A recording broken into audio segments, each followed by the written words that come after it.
Adieu les crises cardiaques. Cela aspire la graisse de vos veines et de vos artères pleines de saleté et de cholestérol. Faites bien attention. Aujourd'hui, je vais vous apprendre une recette magique pour nettoyer vos artères pleines de cholestérol une fois pour toutes. Un seul verre de cette boisson le matin contribue déjà à prendre soin de votre cœur et peut prévenir les crises cardiaques. Ma grand-mère a vécu 98 ans et avait l'habitude de prendre cette recette tous les jours.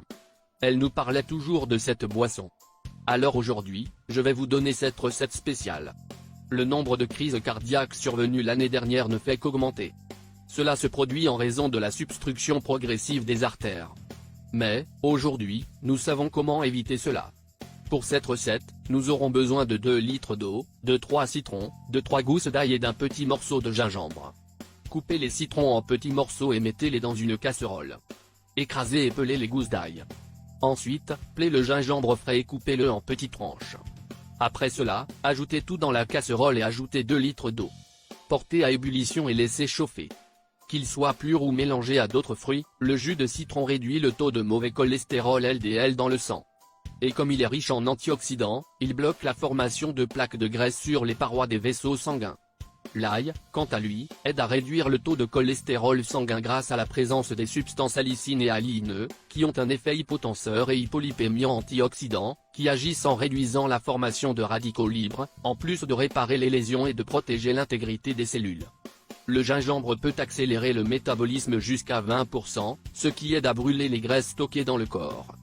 Cela permet non seulement de perdre du poids, mais aussi d'améliorer les taux de cholestérol et de triglycérides. Il agit également sur la satiété. Dès qu'elle commence à bouillir, éteignez le feu et mettez-la au frais. Filtrez et conservez dans une bouteille en verre avec un couvercle. Laissez votre boisson reposer toute la nuit et commencez à la consommer le lendemain matin. Buvez un verre par jour, au moins 2 heures avant le petit déjeuner et à jeun. La combinaison du citron et de l'eau élimine l'odeur de l'ail. N'oubliez pas de toujours secouer la bouteille pour que les ingrédients restent incorporés. Votre corps se sentira plus sain et débarrassé des toxines. Mais surtout, avec des artères propres. Une pause pour que vous me disiez d'où vous nous suivez. Notre travail part d'ici, à Paraíba. Dès que cette vidéo sera terminée, je viendrai répondre à ton commentaire, d'accord?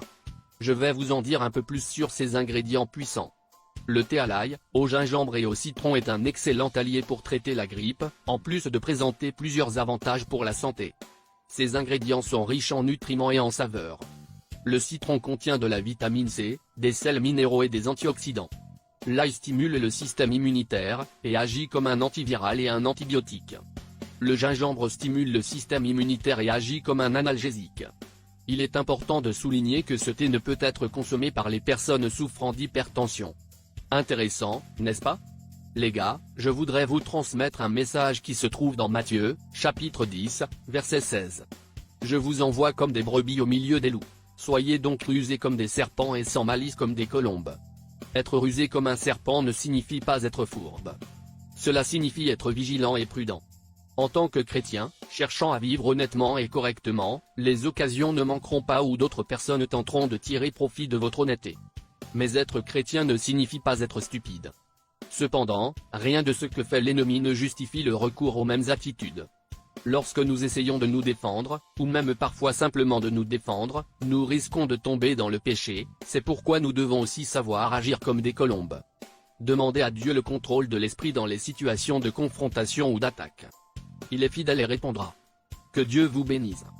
Jusqu'à la prochaine vidéo. Au revoir, au revoir.